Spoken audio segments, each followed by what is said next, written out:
Hello everyone, my name is Kunal Kumar.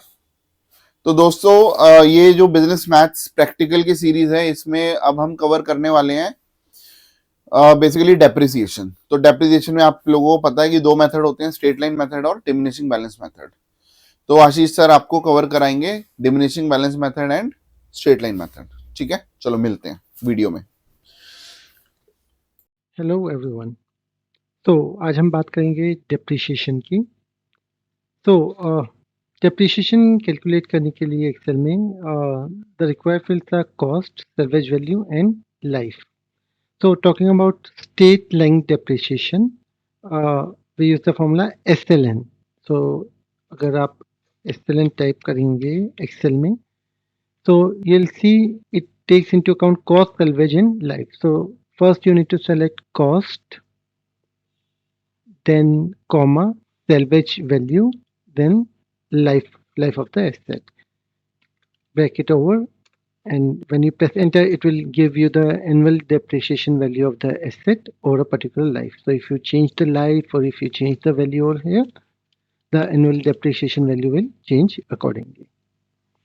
Now we'll talk about another formula, which is DB, which determines the depreciation of an asset for a specified period.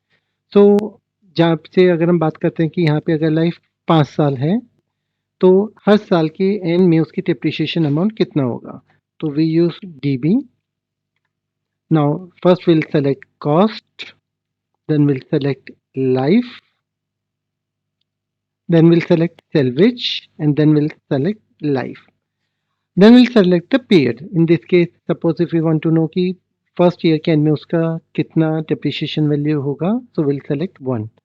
Month is optional, इसे हम बाद में cover करेंगे. So if we just ignore month for now and select this, it will give us the depreciation value at the end of year 1. Similarly, if we copy the same formula down, it will give us the depreciation value at the end of every year.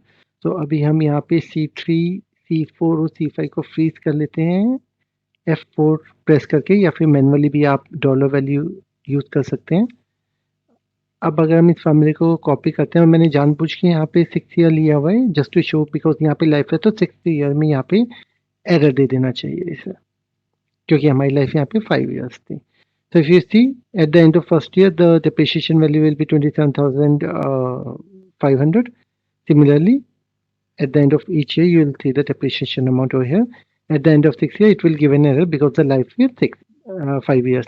अगर हम life को यहाँ पे 6 कर देंगे तो वो यहाँ पे भी वैल्यू दे देगा। Now coming back to the month parameter, at times ऐसा होता है कि आप हमेशा जनवरी में या first month of the year में एसेट को परचेज नहीं करते।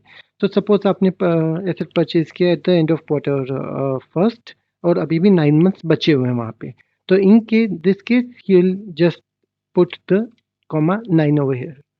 9 रेफर्स टू द मंथ जो साल के बचे हुए हैं जब हमने एसेट परचेज किया था। जब हम यहाँ पे परचेज करते हैं तो आप देखेंगे यहाँ पे वैल्यू चेंज हो गई, और अब जब हम इसे ड्रैग करते हैं नीचे तक तो आपको 6th ईयर में भी वैल्यू दिखाई देगी, क्योंकि यहाँ पे अब 6th ईयर में भी फर्स्ट 3 मंथ्स के लिए वो एप्लीकेबल है। बट जब हम 7th मंथ में मूव करेंगे, अगर मैं इसे कॉपी करके यहाँ पे 7 मंथ कर देता हूँ तो एरर दे देगा।